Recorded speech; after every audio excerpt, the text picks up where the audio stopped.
नमस्कार, कार्यक्रम आंखें में आपका स्वागत है। आज के इस अंक में हम चर्चा करेंगे युवाओं में बढ़ती बेरोजगारी पर। साथ ही ले चलेंगे आपको पटना के खादी ग्राम उद्योग मेले में और जानेंगे शिव की महिमा के बारे में। विश्वास नहीं होता, लेकिन यह सत्य है।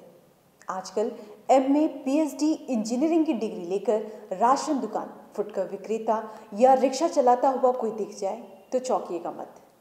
यही हाल देश में बेरोजगारी का है।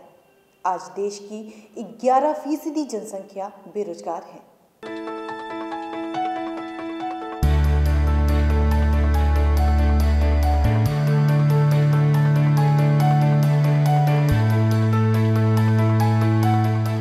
हर माँ बाप का यह सपना होता है कि वह अपने बच्चे को अच्छी तालीम देकर शिक्षित करें ताकि उनके बच्चे अच्छी नौकरी कर अपने परिवार का भरण पोषण कर सके। लेकिन आज के युवा अच्छी तालीम लेकर भी बेरोजगार हैं। नौकरी की आस खत्म होने के बाद जीवन यापन के लिए चाय की दुकान, ऑटो रिक्शा चलाने पर मजबूर हैं। बता दें कि आर्थिक मंदी के दौर में तो अच्छी शिक्षा भी रोजगार दिलाने में सक्षम नहीं है। बैंकों से शिक्षा ऋण लेकर उच्च शिक्षा हासिल करने वाले विद्यार्थियों को भी रोजगार नहीं मिल पा रहे हैं।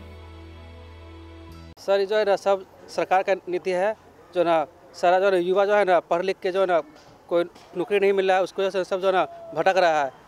हम बीएससी किए हुए हैं, हम लोग जो सरकार नौकरी भी दी एएसबी का, उसका जो सरकार जो हम लोग से काम भी करवाए 3 साल, उसका जो है 15 जगह हम लोग हटा भी दी। अभी हम लोग जो केस लड़ रहे हैं पटना हाई कोर्ट में, उसके बाद ये काम कर देख रहे हैं। ये हम लोग को पढ़ लिख कर भी अच्छा रोजगार नहीं मिल पाया। अकाउंट करने के बाद मैंने नौकरी के लिए प्रयास किया, नहीं हुआ।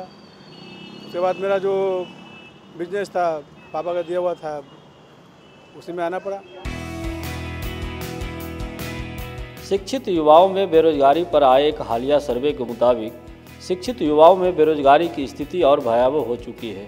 18 से 29 वर्ष के युवा भारत में स्नातक या उससे अधिक पढ़े युवा लोगों में बेरोजगारी की दर सबसे ज़्यादा है। पिछले साल पूरे देश की बेरोजगारी की दर 13.3% थी, जबकि इसी आयु वर्ग में ग्रामीण क्षेत्रों में हर तीसरा स्नातक बेरोजगार है।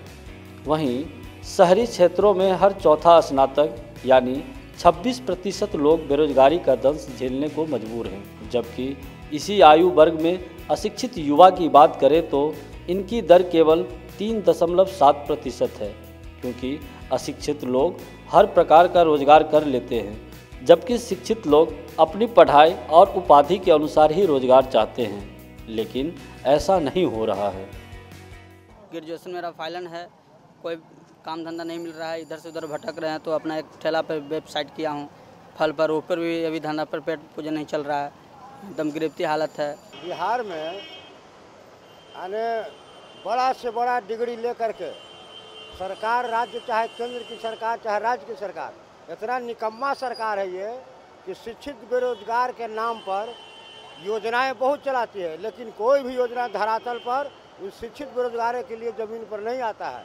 अगर आता भी है तो बिचौलिया लोग खा जाता है उसको, और शिक्षित बेरोजगारों को कुछ मिलता उलता नहीं है। मैं 7 जनवरी 1994 का बलौद उद्घाटन हुआ था। उस समय लालू प्रसाद यादव मुख्यमंत्री थे और चंद्रदेव प्रसाद वर्मा उर्वरक एवं रसायन मंत्री। उस समय कार्य कर रहा था। उसके बदले में मुझको 10 रुपया दिया जाता रहा।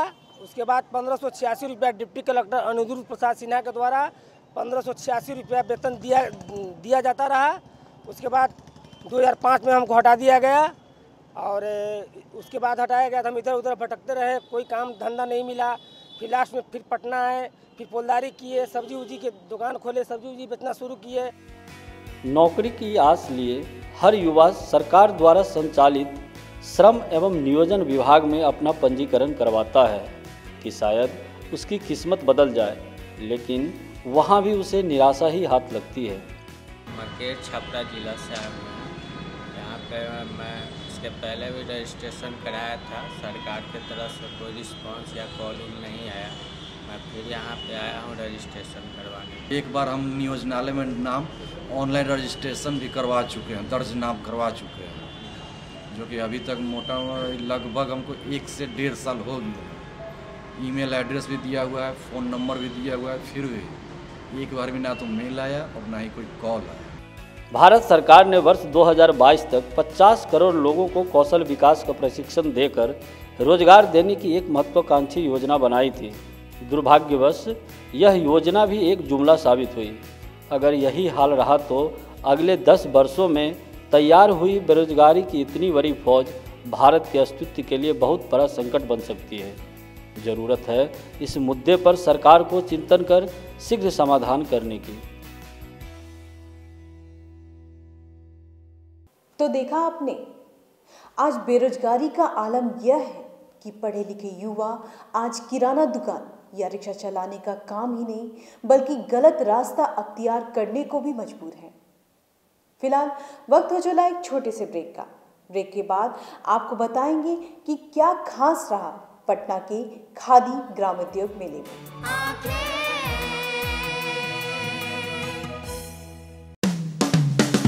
Lohia Nagar Mount Carmel High school एक ऐसा स्कूल जहां उपलब्ध है हाईटेक क्लास की facility, upgraded library, smart class facility, lab and computer class की फैसिलिटी के साथ हॉर्स राइडिंग की भी सुविधा। इसके अलावा बच्चों के खेलने के साथ आने जाने की भी सुविधा। एडवांस सुविधाओं से लैस Lohia Nagar Mount Carmel High School, Gayatri Mandir Road, Kankarbagh, Patna. आपके रक्त की एक बूंद किसी की जिंदगी बचा सकती है, तो आइए हम सब मिलकर रक्तदान करें। रक्तदान महादान, जनहित में जारी।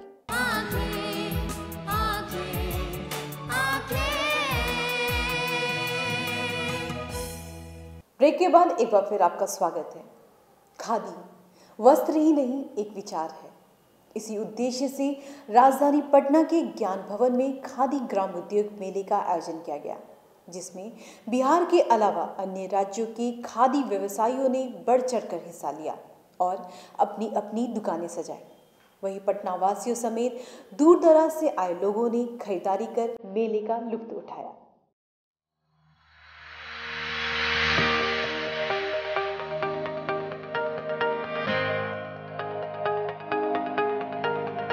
महात्मा गांधी द्वारा खादी को लेकर देखा गया सपना आज पटना के ज्ञान भवन में लगे इस मेले में साकार होता दिखाई दे रहा है। 1 फरवरी से 12 फरवरी चले इस मेले में बिहार ही नहीं बल्कि देश के अन्य राज्यों से भी खादी व्यवसायियों ने अपने अपने स्टॉल लगाए।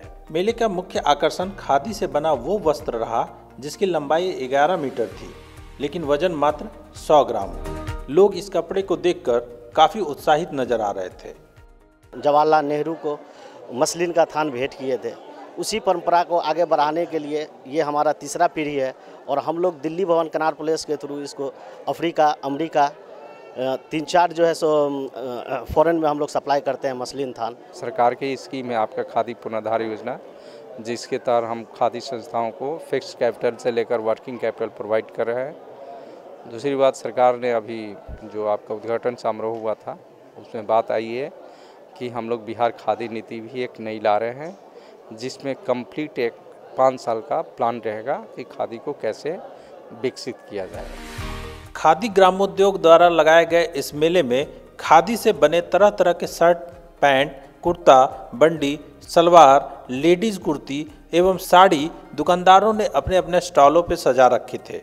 खादी से बने ये वस्त्र न केवल बुजुर्गों को बल्कि युवाओं को भी अपनी ओर आकर्षित कर रहे थे। बहुत अच्छा लगा और सबसे स्पेशल बात यह है कि खादी का होते हुए भी यहाँ यंग क्राउड के लिए बहुत सारा मटेरियल है, बहुत ट्रेंडी चीज़ें हैं, जैसे कि आप देख रहे हैं काफ़ी फैशनेबल है, तो हर एज के लोग आ सकते हैं यहाँ पे। ग्रामोद्योग को बढ़ावा देने के लिए लगाए गए इस मेले में तरह तरह की खाद्य सामग्रियों की दुकानें भी देखने को मिली, जिसे खुद से निर्मित किया गया था। यूँ तो मेले में हर साल दुकानें सजती हैं, लेकिन इस बार के मेले में उपेंद्र महारथी शिल्प महाविद्यालय के छात्र ने अपने अद्भुत कला का प्रदर्शन किया, जिस तरफ लोग बरबस खींचे चले आ रहे थे। कोई कलाकार मूर्ति को सजीव रूप देने में लगा था तो कोई बर्तनों पर नक्काशी करने में, जिसे देख दर्शक भाव विभोर हो रहे थे। मेला घूमने आए एक दर्शक ने बताया कि एक ही छत के नीचे सारी देसी पारंपरिक वस्तुएं मिल रही हैं। इससे अच्छी बात और क्या हो सकती है।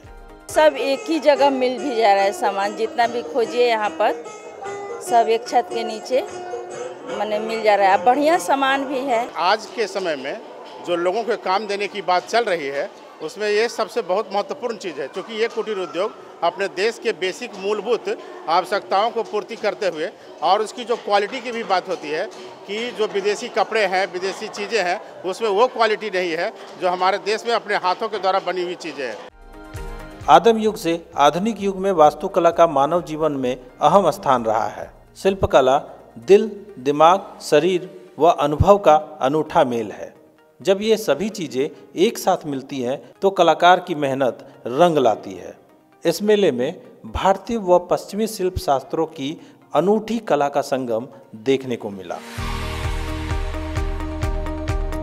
मेले की बात हो और मधुबनी पेंटिंग की बात ना हो, कुछ अधूरा सा लगता है। मेले में रंग बिरंगी मधुबनी पेंटिंग से सजी दुकानें दर्शकों को अपनी ओर आकर्षित कर रही थी। यही कारण रहा कि कला प्रेमी से लेकर आम वर्ग खूब खरीदारी करते दिखे। सीता का स्वयंवर हुआ था, तब से उस समय भी मिथिला आर्ट प्रचलन में था, तो इतिहास शायद उससे पहले का ही होगा। हजारों साल पुरानी ये हमारी सभ्यता और संस्कृति को जो मधुबनी पेंटिंग है या मिथिला आर्ट है ये दिखाता है। खुद से करती हूँ, हैंड वर्क है, चाहे कुछ ये जितना पेंटिंग वगैरह है सारा चीज़ जरदोई है जो भी है मैं खुद से लगाती हूँ और खुद सेल करती हूँ। ये टिकली आर्ट है, ये पटना का 800 साल पुराना मतलब की आर्ट है और इसको उपेंद्र महाती शिल्प अनुसंधान संस्थान द्वारा मतलब ये प्रशिक्षण मिला है माधुरी गुप्ता जी का और उन्होंने ये आर्ट को एग्जिबिट यहाँ किया है। अधिकारियों की माने तो इस तरह के मेले के आयोजन से उन्हें नया बाजार मिलता है, जिससे उनकी माली हालत में सुधार होता है। इसके साथ ही ग्राहकों को एक छत के नीचे सारी वस्तुएं उपलब्ध रहती हैं, जिससे लोग जमकर खरीदारी करते हैं। इस मेले को देखकर यह लगता है कि जहां पहले खादी का चलन केवल बड़े बुजुर्गों के बीच हुआ करता था, वहीं आज खादी युवाओं को भी अपनी ओर आकर्षित कर रहा है। फिलहाल वक्त हो चला एक और छोटे से ब्रेक का। ब्रेक के बाद चर्चा करेंगे शिव महिमा के बारे में। ज्ञानस्थली हाई स्कूल, जहां दी जाती है हाईटेक क्लास की फैसिलिटीज, खेलने की सुविधा, स्मार्ट क्लास की सुविधा, लेटेस्ट किताबों वाली लाइब्रेरी की सुविधा, लैब की सुविधा, बच्चों के लिए कंप्यूटर क्लासेस की सुविधा, साथ ही आने जाने की facilities. Gyansthali high school, Alamganj, Patna. आपके रक्त के एक बूंद किसी की जिंदगी बचा सकती है। तो आइए हम सब मिलकर रक्तदान करें। रक्तदान महादान। जनहित में जारी।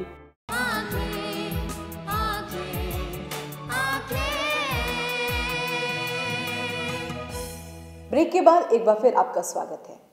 बीते दिनों महाशिवरात्रि का त्योहार बड़े धूमधाम से मनाया गया। वहीं महाशिवरात्रि के महत्व पर चर्चा के लिए ब्रह्म कुमारी संस्था द्वारा एक विशेष संगोष्ठी का आयोजन किया गया, जिसमें वहां उपस्थित विशेष अतिथियों द्वारा शिव की महिमा पर प्रकाश डाला गया।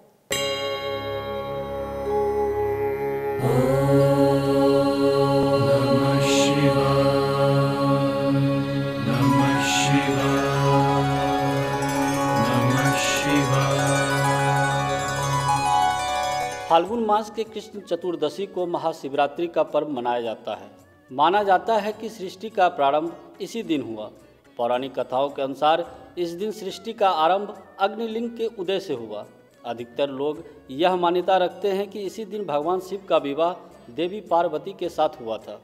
साथ ही लोगों में यह धारणा बनी हुई है कि साल में होने वाले 12 शिवरात्रियों में से महाशिवरात्रि सबसे महत्वपूर्ण होता है।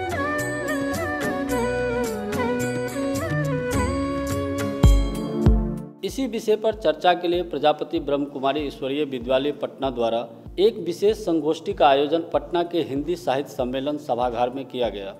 इस कार्यक्रम में मुख्य अतिथि के रूप में बिहार सरकार के माननीय मंत्री श्री मदन सहनी जी उपस्थित थे। साथ ही मुख्य मंच पर श्री अरुण कुमार सिन्हा, प्रोफेसर उषा विद्यार्थी, श्री अनिल सुलभ, श्री प्रेम रंजन पटेल एवं पटना हाईकोर्ट के भूतपूर्व न्यायमूर्ति श्री राजेंद्र प्रसाद उपस्थित रहे। सभी गणमान्यों ने इस अवसर पर भगवान शिव के महत्व तथा उनकी महिमा के महत्व पर प्रकाश डाला। सारे लोग कहते हैं कि आत्मा में परमात्मा का निवास करता है, और आज हम लोग परमात्मा का ही चर्चा करने के लिए यहाँ आए। अब बताइए, जब सारे जीवित प्राणियों में आत्मा में परमात्मा का वास करता तो आप कितने महान हुए। अगर आपके अंदर परमात्मा है तो आप महान हैं, और आप महान हैं तो आपका काम भी महान होना चाहिए, हमारा काम भी महान होना चाहिए। हमारे अंदर भगवान फंसा हुआ और हम काम कर रहे हैं सारे ऐसे जो लोगों को पसंद नहीं आते, तो परमात्मा कितना देर हमारे अंदर रहेगा। ये ओम शांति अपने आप में सब कुछ है।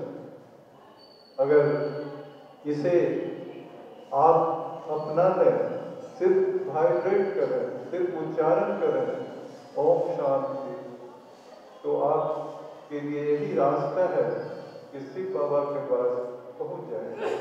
महाशिवरात्रि के पूर्व संध्या पर भगवान शंकर से प्रार्थना करती हूँ कि समाज सोसाइटी में और अच्छा धन संपत्ति समृद्धि और पूरा बिहार और अच्छा हो। यही आज के दिन मेरी आंखें के लिए शुभकामना है। यूँ तो हर महीने श्री कृष्ण पक्ष चतुर्दशी को शिवरात्रि मनाते हैं, लेकिन फाल्गुन कृष्ण चतुर्दशी को पड़ने वाली शिवरात्रि को महाशिवरात्रि की प्रधानता दी गई है। मान्यता है कि इस दिन भगवान शिव का माता पार्वती के साथ विवाह हुआ था।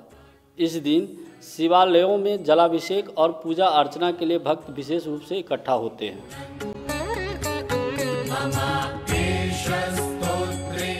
जो सत्य है वही शिव है, और जो शिव हैं वही सुंदर है। इसी प्रकार सत्य न तो विभक्त है और न ही भक्त। शिव की महिमा से ही जीव का कल्याण हो सकता है। शिव की आराधना सर्वोत्तम है। इसी आराधना से जीव को मुक्ति के द्वार का रास्ता प्राप्त होता है। जो भी कठिनाइयाँ आती है काम के दौरान, चाहे घरेलू हो चाहे ऑफिशियल हो, लगता है कि हमारे साथ बाबा है, शिव बाबा। इसलिए हमें किसी तरह की घबराहट नहीं होती है, और बाबा हमारे साथ, मैंने ये भरोसा रहता है कि बाबा हमारे साथ है। संगोष्ठी में अपने विचार रखते हुए प्रजापति ब्रह्म कुमारी संस्थान की बीके ज्योति बहन ने शिव की महिमा पर प्रकाश डालते हुए सभी लोगों को आध्यात्म की राह पर चलने की अपील की। शुक्रिया बाबा, आपने आज हम सर्व आत्माओं को आध्यात्म शिक्षण द्वारा जो सत्य परिचय पाने का अवसर दिए, और उसको प्राप्त करने के बाद इस भटकता हुआ मन को जो असीम शांति मिली, उस शांति को लेकर के हम सर्व आत्माएं पूरे विश्व में सर्व आत्माओं तक, सर्व भक्त आत्माओं तक उसको अवश्य पहुंचाएंगे। प्राचीन शिक्षा व्यवस्था का आधार ही आध्यात्मिकता हुआ करता था। उस समय गुरुकुल में पढ़ने वाले छात्रों के आध्यात्मिक विकास पर विशेष जोर दिया जाता था, ताकि समाज को सही दिशा मिल सके और सांप्रदायिक सद्भाव बना रहे। युवा पीढ़ी अपने सामाजिक उत्थान के बारे में सोचे और एक स्वस्थ सामाजिक परिवेश की कल्पना की जा सके। शिक्षा और अध्यात्म के बीच सामंजस्य और सहृदयता का उदाहरण हमें जितना प्राचीन शिक्षा प्रणाली में विद्यमान दिखाई देते थे, वो आज की शिक्षा प्रणाली में दिखाई नहीं देते। आज की शिक्षा प्रणाली ने हमें चिंतन करने को मजबूर किया है कि हमें खेलकूद और पढ़ाई के साथ साथ अध्यात्म को भी शिक्षा का अनिवार्य अंग बनाना चाहिए, ताकि शारीरिक एवं मानसिक विकारों पर काबू पाया जा सके और मानसिक रूप से प्रसन्न होकर हम अपना आध्यात्मिक विकास कर सकें। आज ज़रूरत है बच्चों में शिक्षा के साथ साथ आध्यात्मिक विकास की। आज हमारे पास 6-7 हज़ार बच्चे हमारे पास पढ़ते हैं और मेरा ये कोशिश रहता है, हर समय ये चाहती हूँ कि मैं अपने बच्चों को इस तरह से शिक्षा दूँ कि वो समाज के लिए कुछ बने, कुछ करें। और मुझे गर्व होता है कि बाबा के रास्ते पे चलते हुए मेरे बच्चे बहुत अच्छे तरह से अपने पढ़ाई के साथ साथ ये योग विद्यालय जो है उसका मैं बहुत से शिक्षा बच्चों को देती हूँ और उससे हमारे बच्चे जो कल के कर्णधार हैं वो बहुत अच्छा कर रहे हैं।